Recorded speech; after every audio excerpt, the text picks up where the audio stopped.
खुदावन के लाजवाल लासानी कुदरत वाले कलाम में से मुकद्दस मरकज की अंजील और उसका 5वां बाब 25वीं आयत से मरकज की अंजील 5वां बाब 25वीं आयत से। फिर एक औरत जिसके 12 बरस से खून जारी था और कई तबीबों से बड़ी तकलीफ उठा चुकी थी और अपना सब माल खर्च करके भी उसे कुछ फायदा न हुआ था, बल्कि ज्यादा बीमार हो गई थी।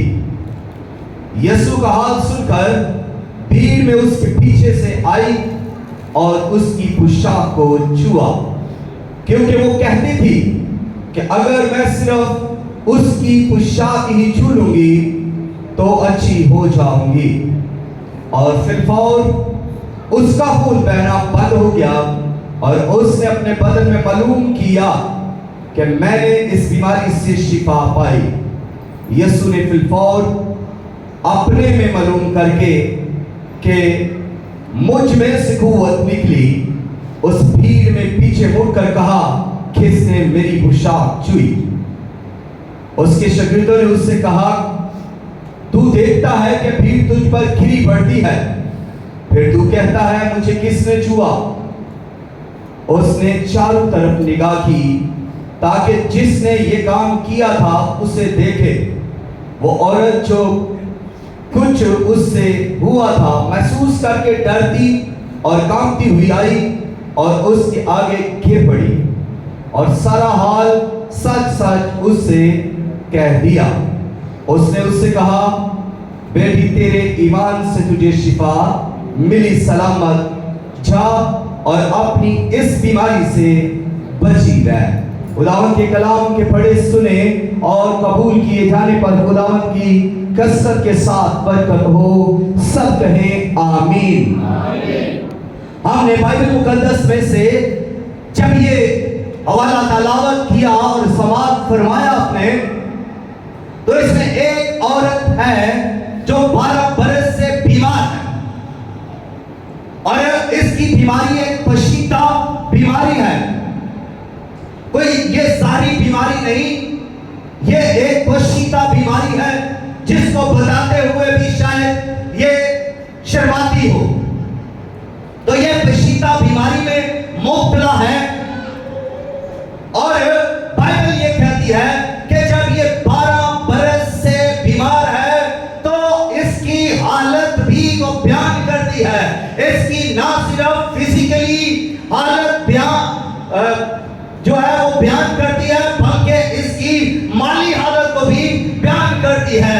एक तरफ इसका बदन लागिर होता जा रहा है, कमजोर होता जा रहा है, बीमारी बढ़ती जा रही है, तो दूसरी तरफ जबकि ये मालदार औरत है, ये एक अमीर औरत है, इसके पास पैसा है और इसका पैसा भी कम होता जा रहा है, दौलत भी कम होती जा रही है, हकीमों पर खर्च कर रही है, डॉक्टरों के पास जाती है, खर्च कर रही है। और जब ये माल खर्च करती जा रही है इसलिए कि कहीं से इसे शिफा हो जाए, तो इसे शिफा नहीं हुई, पैसा खत्म हो गया है, खून बहना बंद नहीं हुआ, पैसा माल दौलत खत्म हो चुकी है, लेकिन इसकी हालत गिरती ही गई, इसकी बीमारी बढ़ती ही गई, ये अपनी बीमारी में कमजोर होती ही गई और दिन पे दिन ये कमजोर तर होती गई। और एक वक्त आया कि इसे अपने भी छोड़ गए, इसके रिश्तेदार भी इसे छोड़ गए और ये अब तन्हा अकेली एक कमरे के अंदर पड़ी हुई है, जहां से शायद अब ये वहां उस कमरे से निकल भी ना सकती हो, क्योंकि ये उस बीमारी की सबब से नापाक है। ये तो किसी हैकल में भी नहीं जाती होगी, ये तो किसी कायद से भी नहीं मिलती होगी, अपनी बीमारी की नापाकी की वजह से। और जब इसकी हालत इस तरह है, काबिले रहम है कि अपने बिस्तर पर पड़ी हुई है और अब ये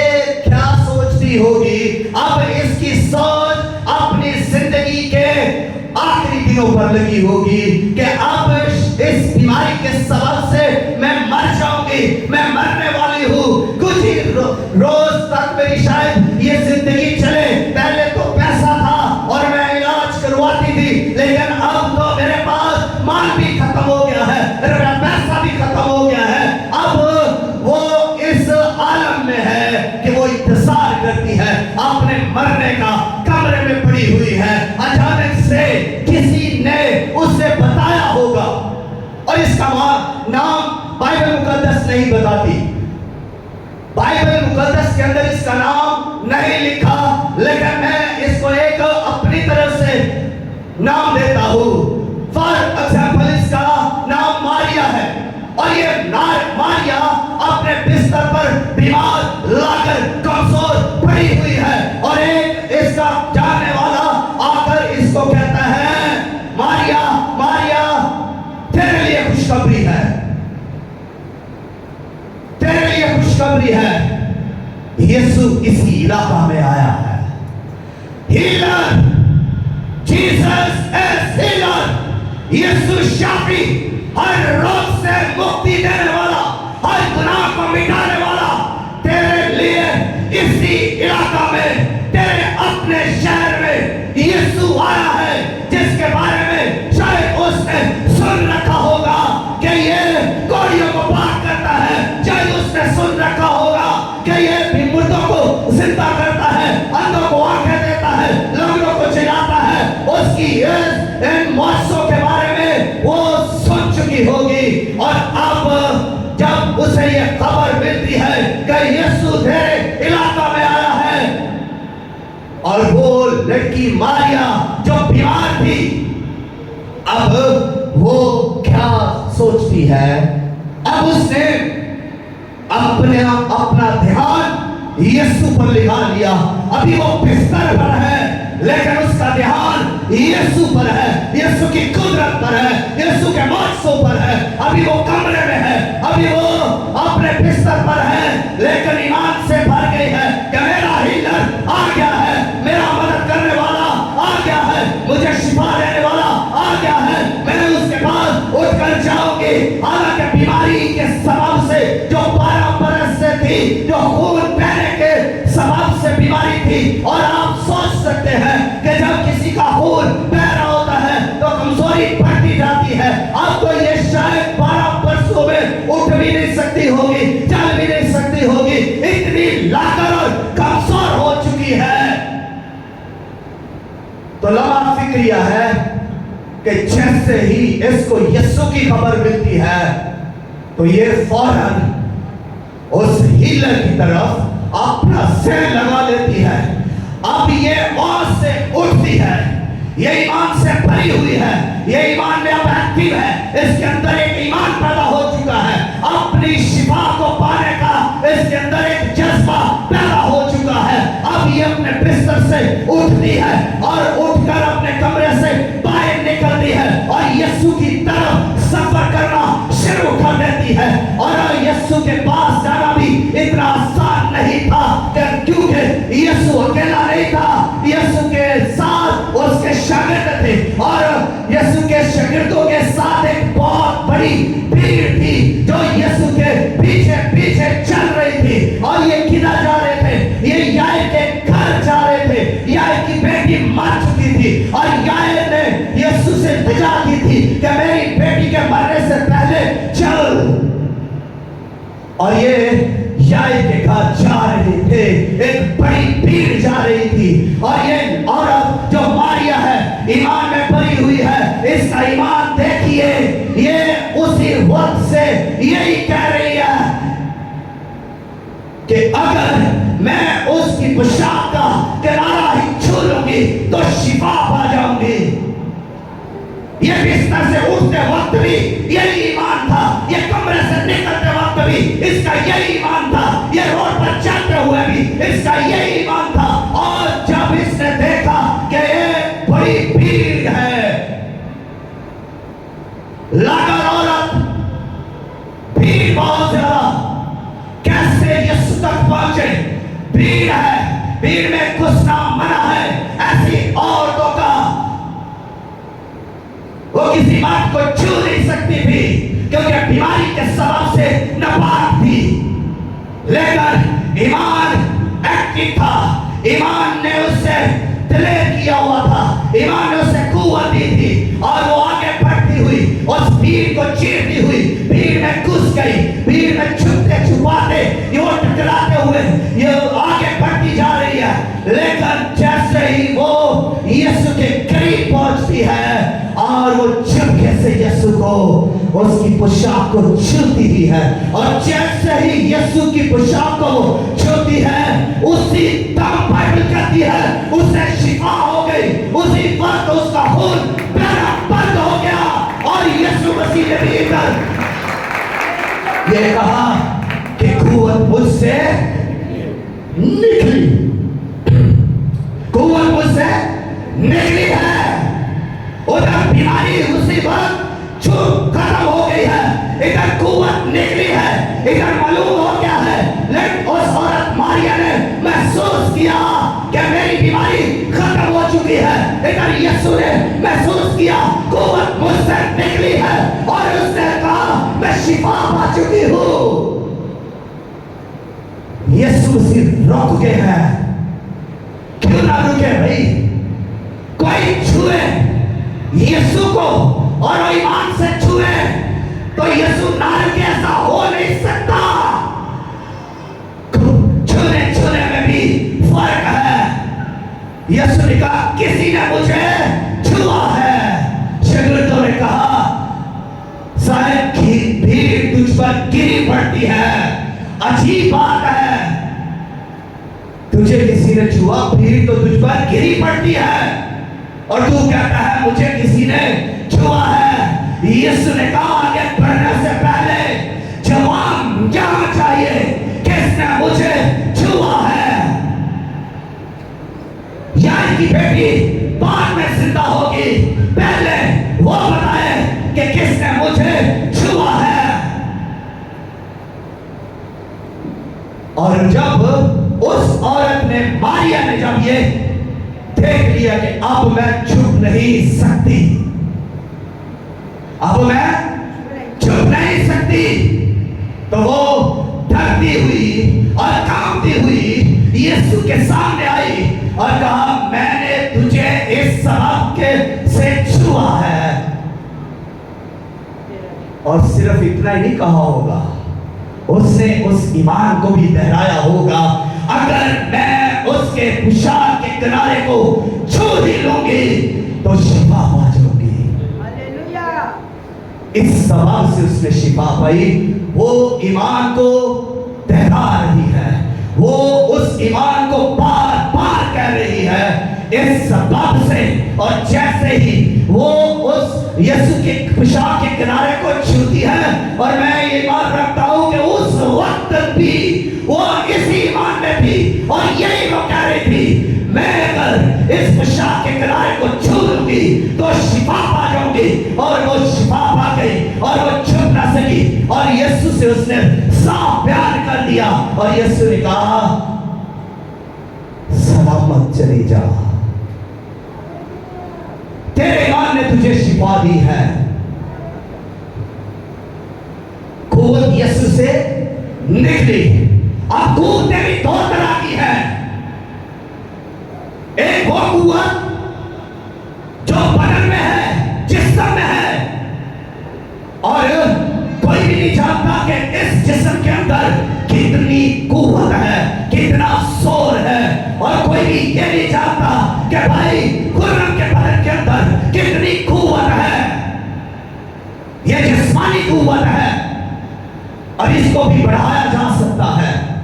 इसके लिए भी जिम है, ताकत बढ़ाने के लिए अच्छी खुराक खाई जा सकती है और ये ताकत जिस्मानी बढ़ सकती है। और दूसरी ताकत रूहानी ताकत है, रूह की ताकत, रूह की कुव्वत, जिससे जो उस यीशु से निकली रूह की कुव्वत। और ये कुव्वत किस सबब से है? ये कुव्वत रूह की कुव्वत रूह के सबब से है। और बाइबल बयान करती है कि यीशु मसीह जिसने बपतिस्मा लेने के लिए यरदन पर आए तो और वो जब बपतिस्मा लेकर वहां से वापस जाते हैं तो लूका चौथा बाब और उसकी पहली आयत पढ़े तो वहां पर लिखा है कि फिर यीशु रूह कुद्स से भरा हुआ यरदन को लौटा। और अगर इसी बाब की चौथी आयत को पढ़े तो फिर लिखा है फिर यीशु रूह कुद्स की कुव्वत से भरा हुआ गलील को लौटा।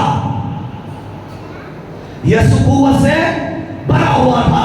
यीशु जब रूह कुद्स से भरा हुआ है तो वो कहां गया? वो एक अगले प्रोसेस में दाखिल हुआ, यानी वो जिम में गया। वो कहां पर था? वो बियाबान में था और वहां पर वो रोजा में था, वहां पर वो दुआ में था, जहां इब्लीस उसे आजमा रहा था। यहां पर उसकी कुव्वत बढ़ रही है। अब आपने भी अपनी कुव्वत को बढ़ाना है तो रूहानी जिम में आइए, मस्बा पर झुकिए, दुआ कीजिए, प्रस्तश कीजिए और कलाम को पढ़िए, सीखिए, सुनाइए, मनादी कीजिए। कुव्वत आपकी बढ़ती जाएगी।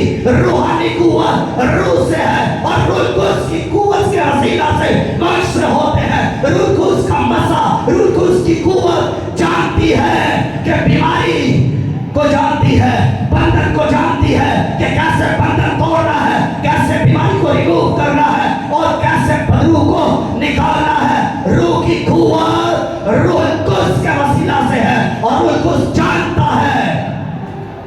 इसलिए जब ये कुव्वत यीशु मसीह से निकली है, बीमारी कोई भी हो, नो प्रॉब्लम, कैंसर हो, बीपी, शुगर या दिल का कोई मर्ज हो, नो प्रॉब्लम। जब रूह कुद्स की कुदरत डिलीवर होगी, जब रूह कुद्स का मसा डिलीवर होगा, बीमारी को जाना है, छोड़ना है, चाहे वो किसी भी जगह की बीमारी है, हड्डियों के अंदर की बीमारी है या जोड़ों के अंदर की या दिल के किसी अंदर की या गुर्दों की बीमारी है, उसे छोड़ना है। उस मसा के सबब से उस बीमारी को उस बदन से रिमूव हो रहा है, क्योंकि कुव्वत यीशु के बदन से निकली और बीमारी उसके बदन के अंदर थी और वो पशीता थी, बीमारी छोड़ गई।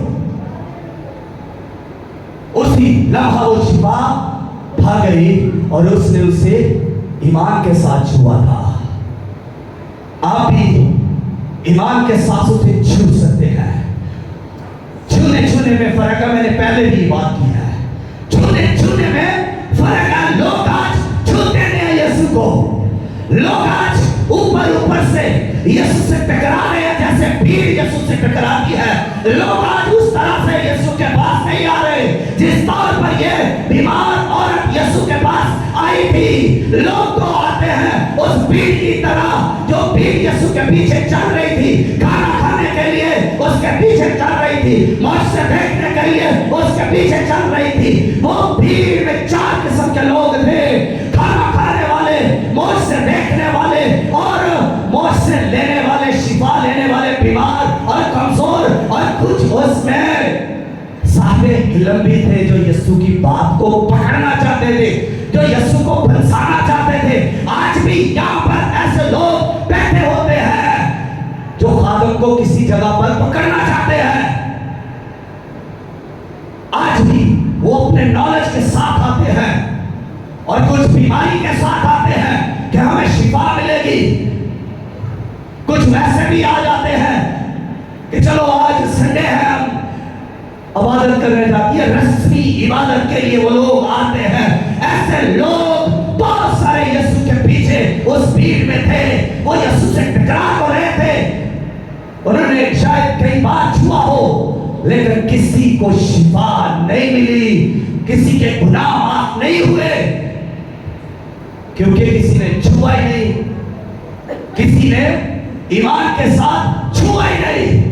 इस औरत ने ईमान के साथ यीशु को छुआ और ये शिफा पा गई। ईमान एक रूहानी पहलू है, ईमान एक रूहानी अंश है। क्या ईमान मर सकता है? क्या दुआ मर सकती है? क्या कलाम मर सकता है?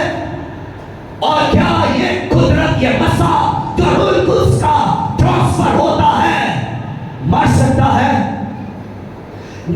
ये सब रूहानी है। ईमान रूहानी है, दुआ रूहानी है, कलाम रूहानी है और मसा रूहानी है। जब खुदा नहीं मर सकता, जब यीशु नहीं मर सकता, जब रूह कुद्स नहीं मर सकता, तो फिर ईमान कैसे मर सकता है? दुआ का असर कैसे खत्म हो सकता है? और कैसे फिर कलाम मर सकता है? मसा भी नहीं मर सकता। जो आप पर मसा है, रूह कुद्स का, वो कभी भी मर नहीं सकता, कभी नेवर एवर, वो आपके साथ है। और ये मसा यीशु के साथ था। जब यीशु मारे सलीब के ऊपर और दफन हुए और तीसरे दिन मुर्दों में से जिंदा हो गए, तो उन्होंने ये काम निजात के लिए किया। और बाइबल कहती है उसके मार खाने से हमने शिफा पाई। अरे यीशु को बार बार छुए, सलीब पर किए हुए इस काम के सबब से जो उसने सलीब पर किया है, इस पर ईमान लाते हुए, यह खुशखबरी है, इसको कबूल करते हुए, इस पर ईमान रखते हुए यीशु को छुए, ईमान के साथ छुए और अपनी शिफा को लिए। इस औरत ने यीशु को छुआ तो दर हकीकत इसने अपनी बीमारी का इलाज यानी अपनी बीमारी की शिफा यीशु मसीह से खींची, उसमें से निकली यीशु के पास बदन से। और हम भी जब ईमान से यीशु को छुएंगे तो हमारे लिए भी ऐसी कुव्वत निकलेगी। मोक्षा के लिए, शिफा के लिए वो कुव्वत हमारे लिए निकलेगी। इससे पहले कि हम मोक्षा ले, हमें ईमान में बढ़ना है, ईमान में कामिल होना है। और जब हम ईमान में कामिल होंगे तभी हम अपनी बरकत को रसीद कर सकेंगे, अपनी शिफा को रसीद कर सकेंगे, अपने मोक्षा को रसीद कर सकेंगे। ये कुव्वत यीशु मसीह के बदन से निकली और उसने महसूस की। और आप भी इस कुव्वत को महसूस कर सकते हैं। जो कुव्वत, जो मसा रूह कुद्स का आप पर है, मैं आपको यहाँ पर यह भी बताना चाहता हूँ कि ये मसा ट्रैवल करता है, ये मसा चलता है, ये मसा छूता है, ये मसा जानता है कि आपको कौन सी बीमारी है, ये मसा जानता है आपको किस तरह शिफा देनी है, ये मसा जानता है। और ये मसा ट्रांसफर होता है एक बदन से दूसरे बदन में। जब खादम किसी पर हाथ रखते हैं तो जो अनाइंटिंग, जो मसा खादम पर है, वो ट्रांसफर होता है उसके हाथ रखने से। इसलिए ये मसा ट्रैवल करता है, ट्रांसफर होता है, एक बदन से दूसरे बदन में चला जाता है। और ये कुव्वत यीशु से निकली और ये कुव्वत आप भी रिसीव कर सकते हैं। ये कुव्वत आपके लिए ना सिर्फ शिफा, ना सिर्फ मोक्षा का बायस बनेगी, ये कुव्वत आपको भी दलेर करेगी, आपको भी ये कुव्वत तलावर बनाएगी और मसीह की गवाही के लिए स्टैंड करेगी। ये कुव्वत आपको अंजील की समझ देगी, ये कुव्वत आपकी बरकत का बायस बनेगी। ये कुव्वत तरह तरह से बाइबल मुकद्दस में हम इसको देखते हैं कि ये कुव्वत काम कर रही है। कभी ये कुव्वत अंधों को आंखें दे रही है, कभी ये कुव्वत बहरों को कान दे रही है, कभी ये कुव्वत लंगड़ों को चला रही है, कभी ये कुव्वत मुर्दों को जिंदा कर रही है, और कभी यही कुव्वत तूफानों को थमा रही है। इसलिए इस कुव्वत को जो आप पर है, जो रूह कुद्स से ममूर हैं, जो गैर जुबानें बोलते हैं, उनमें मसा है। और आप अपने इस मसा को, आप इस अपनी कुव्वत को बढ़ा सकते हैं। मैंने पहले बात की कि जो कुव्वत मेरे अंदर है उसको कोई नहीं जानता कि कितनी कुव्वत है, और जितनी भाई खुर्रम के बदन के अंदर कुव्वत है उसको भी कोई नहीं जानता डिफरेंट है, लेकिन हम अपनी कुव्वत को बढ़ा सकते हैं। इसी तरह हम रूहानी कुव्वत को भी बढ़ा सकते हैं। हम इस रूह की कुव्वत को बढ़ा सकते हैं। और कैसे बढ़ा सकते हैं? हम बार बार दुआ करके, कलाम पढ़ के, मसीह के पास आके हम इस कुव्वत को बढ़ा सकते हैं। और आप जब इस कुव्वत में दुआ करेंगे, या आखिरी बात मैं करने लगा हूं, जब आप इस कुव्वत में दुआ करेंगे या छुएंगे तो ये कुव्वत काम करेगी। जब आप अपनी नस्ल के लिए, अपनी 5 नस्लों के लिए आप दुआ करेंगे, उनकी कामयाबी के लिए, उनकी बरकत के लिए, उनकी सलामती के लिए, तो ये कुव्वत, ये दुआ 5 नस्लों तक असर करेगी। यानी आपने दुआ की है, आपकी दुआ का असर पहली नस्ल पर है, और पहली नस्ल बरकत पा गई, फिर और दूसरी नस्ल आई, वो दूसरी नस्ल भी बरकत पा गई, तीसरी नस्ल, फिर चौथी नस्ल और 5वीं नस्ल तक ये बरकत ट्रांसफर हुई, क्योंकि आपने 5 नस्लों तक दुआ की कि 5 नस्लों को बरकत मिले। मैंने क्या कहा कि मसा मरता नहीं, जो मसा में दुआ की जाएगी वो भी नहीं मर सकती। यीशु मसीह ने भी दुआ की, उसने कहा ऐ खुदा बाप, जिस तरह मैं तुझ में हूं और तू मुझ में है, मैं चाहता हूं कि ये भी हमारे साथ हो जाए। तो यीशु मसीह ने दुआ की, और उस दुआ का रिजल्ट आज तक जारी है, और ये नस्लों तक जारी रहेगा, जब तक खुदा यीशु मसीह वापस नहीं आ जाते।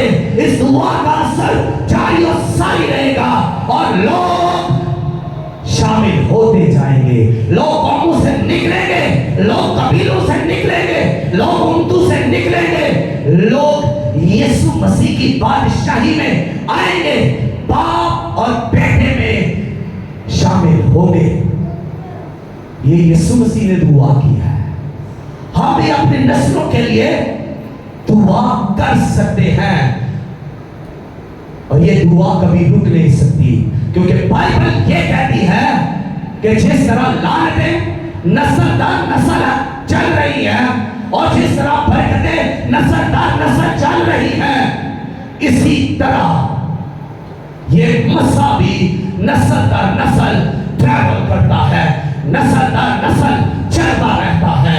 मसा कभी भी खत्म नहीं होता, इंसान खत्म हो जाता है, लेकिन ये अनॉइंटिंग, ये मसा खत्म नहीं होता। आप एलीशा नबी को देखिए, जब एलीशा नबी एक बीमारी के सबब से मर गए और कब्र में उतार दिए गए, कुछ अर्सा के बाद ऐसा हुआ कि एक जंग हुई और एक फौजी को, एक जवान को उसकी कब्र में दफनाया गया, और उनको नहीं पता था ये कब्र एलीशा नबी की है, और उन्होंने उसमें उस वक्त और लड़के को डाल दिया, और जैसे ही डाला, एलीशा नबी की हड्डियां जब उससे टकराई और वो मुर्दा नौजवान जिंदा हो गया। किसने उसे जिंदा किया है? उस मसा ने जो एलीशा में था। एलीशा का अगरचे बदन, वजूद, मांस गोश्त, हड्डियां, मांस गोश्त खत्म हो चुके हैं, लेकिन सिर्फ हड्डियां रह चुकी हैं।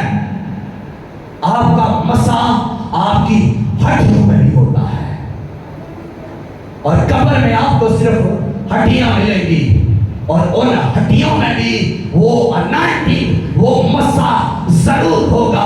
और यही वो मसा है जिस दिन खुदा यीशु मसीह बादलों के साथ, जलाल के साथ, दमाल के साथ, कमाल के साथ, और खुदा के जलाल के साथ, फरिश्तों के जलाल के साथ, अपने जलाल के साथ, बादलों के साथ, फरिश्तों के साथ आएंगे।